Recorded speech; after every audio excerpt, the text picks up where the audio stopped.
Hi everyone, it's Bitcoin from the Big Chubowski. In this final round I am doing a voiceover after the fact, as I didn't really have the time to sit down and make a whole Grand Arena video as I'm kind of on vacation. I was just quickly looking into the feats that I still had to do here, the one with CLS and Vader and Boba, etc. I was up against an opponent called Galen Marek from the 789th Legion with a 343k lifetime score, Ultimate Ray. Kind of a weird history looking at it, and very offense heavy in general.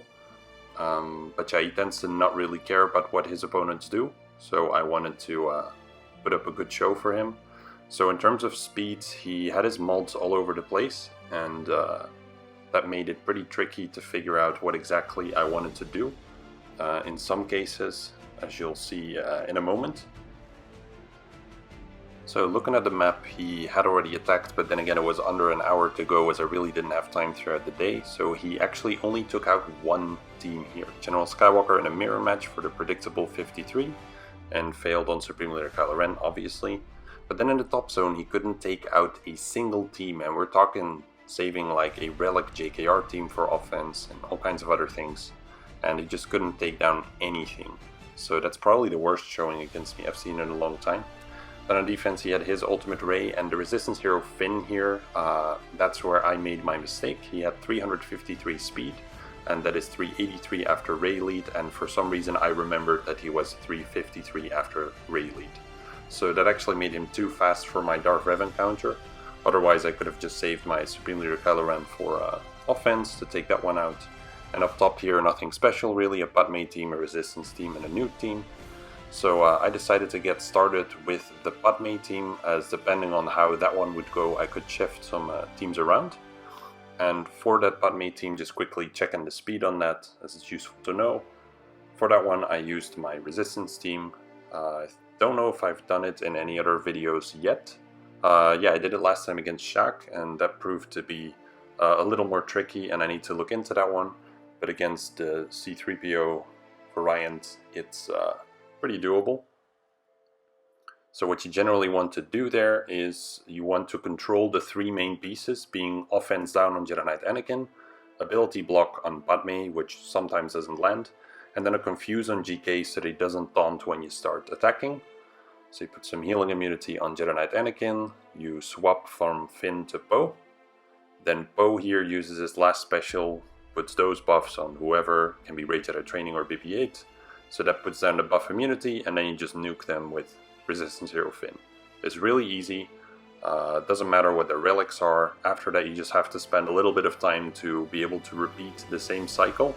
So obviously if you do have a Gear 12 Resistance Hero here, then they might go down, and that could actually end up costing you the win.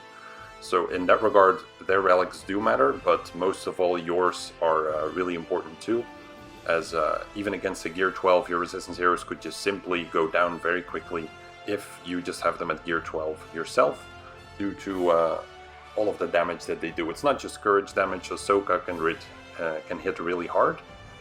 So yeah, you just want to control them again. Doing the group attacks doesn't usually help too much, so it's better to try to debuff anyone you can. And then you wait until Resistance Hero Finn's special comes around again, to dispel all of their protection up and potentially put on buff immunity. Sometimes this can take a little bit longer. As you can see here, I really have to try to get through them. It does help when Ahsoka isn't buffed, because then I can get some big hits in. But it can take a little bit of time to come back around. You could say a bit similar to JKR versus Grievous, where sometimes it really takes a long time to get the direct focus back, so that you can go for Grievous in the end. But you typically want to pick off General Kenobi second, because otherwise he'll just keep re-taunting. The chances of keeping Confuse on him so that he doesn't taunt are really small. So it's just a lot smarter to try to take him out. You can do that at the start before you kill Jedi Knight Anakin.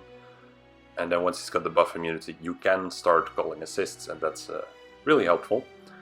So once GK is down, it's just a matter of cleaning up the rest. And that's not too difficult.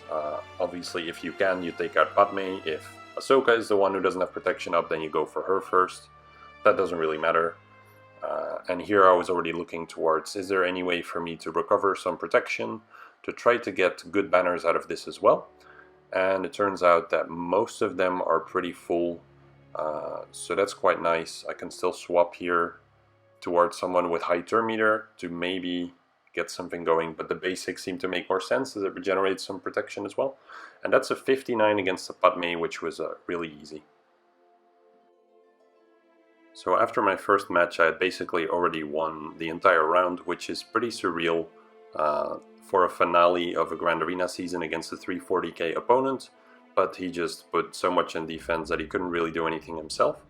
So I went up against the Grievous team next. I figured I'd just pick a couple things off that I definitely felt comfortable handling to then decide what exactly I wanted to go ahead and do.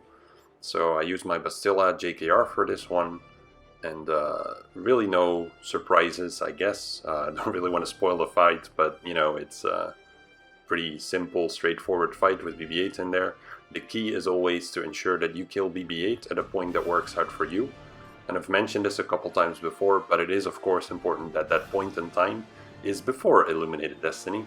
You don't really want to leave him alive forever. You just want to try to kill B2 first, and then after that you want to see where is Grievous' turn meter at, and can I now divert some attacks on Magna Guard, and then kill BB-8 just before Grievous is about to take a turn, so that you don't get multiple AoEs chained in your face and don't have any time to recover. So I take out B2 here, and then I kind of look at, okay, Grievous just took a turn, but I won't be killing him just yet with Grandmaster Yoda here, so I'm just gonna go ahead and do a basic, which actually gets him pretty close. And then it's a matter of waiting a little bit, looking at Grievous, looks good, he's about to take a turn here, so I get the kill on BB-8, and then Grievous takes the AoE that he would have probably done anyway, or he would have done a basic, but it doesn't really hurt too much. And after that point, it's really easy cleanup. You can focus down B1 a little bit to drop the stacks and the offense across the board. And then when you get the direct focus back, or to get it back, you swap to whoever has pretty high turn meter, so that when you get it back quickly, you can immediately target Grievous and try to reduce his turn meter, which failed for me in this case. Was a little bit annoying as that cost me Bastilla Fallen, but not really any problem anyway, because I just direct focus. I bring Bastilla back, and then after that point it's the same old, you just focus on Grievous until the end. So it's a pretty straightforward match. I feel like Grievous BB-8 has kind of fallen out of fashion a little bit.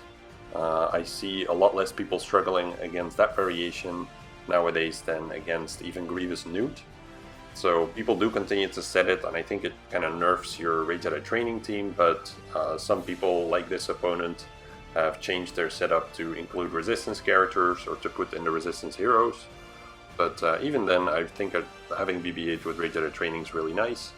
And now for me, it was just a matter of cleaning up, seeing if I could still recover any kind of banners to try to get the most out of it. I had actually prepared for the scenario where I would not be able to clear his Galactic Legend, he wouldn't clear mine, and I thought we might be fighting over some banners across the matches, but considering he couldn't take out a single team up top, even though he has a Relic JKR team, which is, again, it's just super strange. Yeah, this is what ended up happening. I didn't really have to try even to beat this one, so that went pretty well. Next up, I decided to fight the Rey team, and I don't really know why, but the video quality of this one seems to be pretty bad. Apologies for that, I hope you don't mind too much. But I kind of knew what the outcome here was going to be, because Resistance Hero Finn was a lot faster than I anticipated, as I mentioned before. So he was just going to be too strong for me to get through. The issue is that even if you use the Dark Revan counter, because he is faster, he's going to put up that counter chance on multiple characters. And if you don't have a Relic Geobrute Alpha like I do, then, like I don't, I guess, then he's going to go down quickly, and then he can target some of the other characters. So that was the risk for me. I knew that was going to happen. Unfortunately, I wish I would have looked into it or remembered it properly, because then I would have just saved my Supreme Leader Kylo Ren for offense. And considering how poorly he did on my defense, I would have been just fine. Of course, you don't know that in hindsight, but yeah, you can see here how Geobrute Alpha gets a buff immunity, he gets hammered. And now here with Dark Revan I have to try to dispel the taunt on L3, but that obviously gets him countered a bunch and puts him substantially lower. Then I can still go on as usual, put the taunting tech on Geobird Alpha, the Brood, sorry, Fracture Ray. So those things all happen, but there you go with the AoEs and the heavy hits. And then Holdo is taunting because of that rallying call from Finn. So then I have to make a choice, like I could do an AoE dispel here, but I'm going to get countered again. And my Brute here was so low already that he was probably going to die. I could have also used the heal there, but then if my Brute got picked off in the next turn, then I would have risked not getting anywhere at all, because I wouldn't be able to revive him.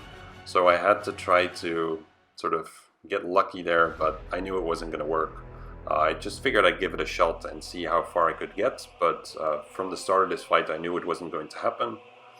And yeah, it's pretty crazy. I feel like I really overestimate some of my opponents, because they have a high lifetime score, but if you look at the history and a lot of the weird stuff that they do, just sort of automatically setting themselves up for losses and all kinds of strange things, then it does make you really wonder if they're actually skilled or know what they're doing at all times. And this guy, I don't know what happened with him against my defense, but that just didn't work out at all for him. So I could have definitely gone with Supreme Leader Kylo Ren for the certain kill. I've just had no trouble killing Rey's in this setup. I would have just had to know about the speed, and not realizing that that's a big mistake, that there's no real excuse for it. Even if I'm busy, etc., I did manage to set a defense. So you really need to take the time to remember things properly and not just quickly look into them. Analyzing your opponents is important, but you gotta do it properly and not overlook anything, or your entire plan can fall apart. And it's probably one of the first times in a while where that happens, where I make a mistake by not remembering something properly, and it backfires pretty hard.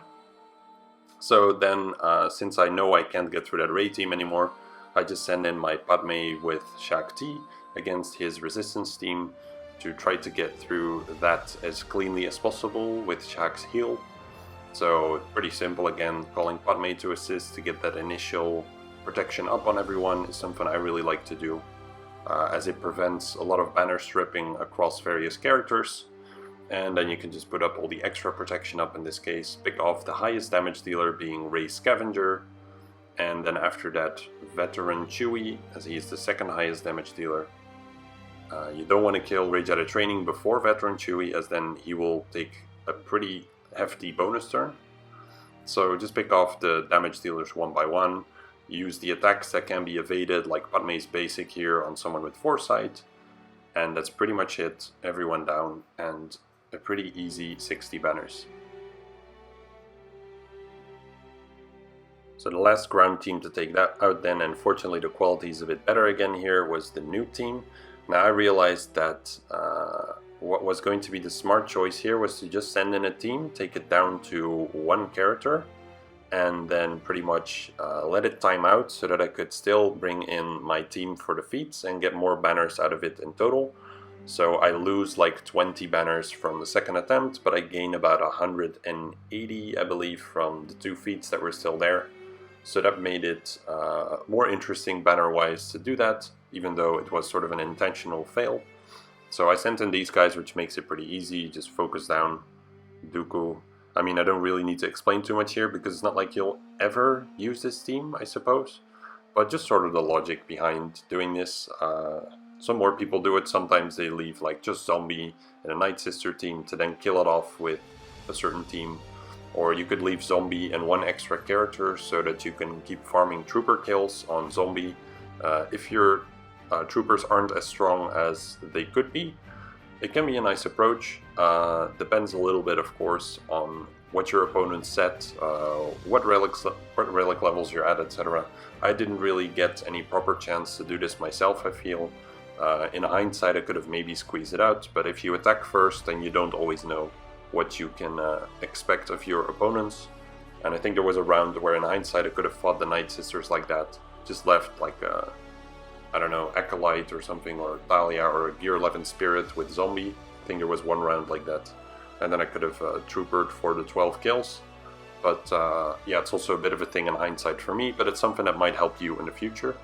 So here I was just waiting for the Annihilate to come around to then kill off Nest, which I had to wait a second for, and then just leave Django towards the end. I was still thinking like who would be the smartest to leave behind here so that I don't lose any banners, and I figured it was going to be Django, as I thought I could maybe sort of overrun him pretty quickly at the start, and knew if you kill him he immediately takes a bonus turn, so I knew it wasn't going to be him, as he is pretty annoying in that regard. So I was just checking the turn meter here to make sure that Django wouldn't attack before me and maybe hit Han or Chewie, well probably Han, and then get countered. So that wasn't the case, and then I could just leave Django, let it time out, and then I could send in my feet team to try to score as many banners as possible there. So it even took a sec to load here, it seems. So the feet team was Vader, CLS, Boba, and Stormtrooper, and I was really happy I didn't actually end up doing it in the previous round, because I would have to do it again, as there was now another feat added with Vader and someone. So being able to combine it like this was pretty nice for me. Just sending in my level 43 Gear 6 Stormtrooper, who has never seen the day of light. Light of day, not the day of light. Yeah, I'm tired, sorry. Yeah. Just taking out Django here, so I lost my one banner on Boba there, but shouldn't be too much of an issue. And then I just went for the execute, that was sort of the plan. Unfortunately, no Zeta on Boba to recover the protection there, but that ended up going just fine. So I was just quickly checking at that point if I had actually done the feats, because I was super tired, and I mean, there's nothing I could have done if I didn't, but I was kind of wondering if I did the right thing or if I maybe switched out a character, but I got them both done. So sacrificed 20 banners for 180, so 160 extra still, which was pretty good. So then I went for the fleet battle, and it seems like the quality gets worse again here. I don't really know, I like ported over my videos and it seems like half of them lost their quality. But it's not only the quality of the recording that's terrible here, but my actual fleet fight. My tiredness was really kicking in here. I've been traveling the entire day on like 2 hours of sleep at most, I think, and the night before about the same. So just super tired, and looking at the fight in hindsight, I have no idea what I was doing, to be honest. Even though it's just a negotiator fight, sure, there's 3 attackers in the starting lineup, but I was like not caring at all about when their Jedi Knight Anakin might take a turn. So that really ended up super bloody. So what you always want to do is take a look here if you're dazed, if you get your own loyalty trigger, just to make sure you use yours and that you don't waste the AoE when everyone's dazed anyway. So trying to protect my Jedi Knight Anakin here, and for whatever reason I decided it was a great idea to start going for Ahsoka here, and I have no idea why I was doing that. I just figured, oh yeah, I can get the kill, I can dispel all of the Valor. But if you're looking at the fight so far, after this move, I think I've triggered their Jedi Knight Anakin like 3 times, which is an absolutely awful idea. I'm just trying to get as many kills as quickly as possible, it seems. And that's just not how you're supposed to play this fight. You need to take your time a little bit to not give their Jedi Knight Anakin the chance to take you out too much. So then when they brought in their Clone Surgeons, you could already see I'm freaking dying here. I could have brought in the Houndstooth, but I figured if they do that and they get one more AoE off, then I lose my Jedi Knight Anakin. So I figured I'd bring in Plo and turn my Rex into the tank.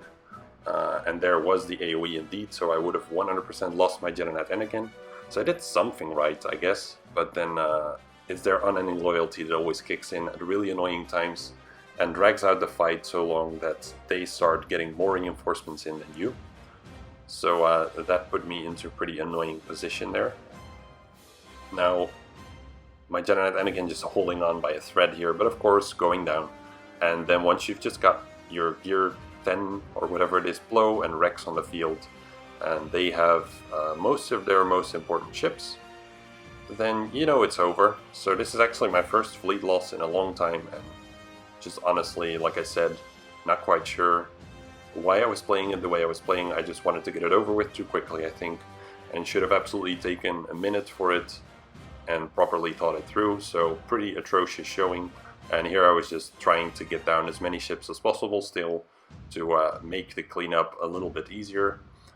But yeah, you just don't do a whole lot of damage if everyone's down and they keep tanking and getting the unending loyalty, bringing in more ships. Their blow comes in when I was pretty close to killing their 5s, so that's kind of annoying as well.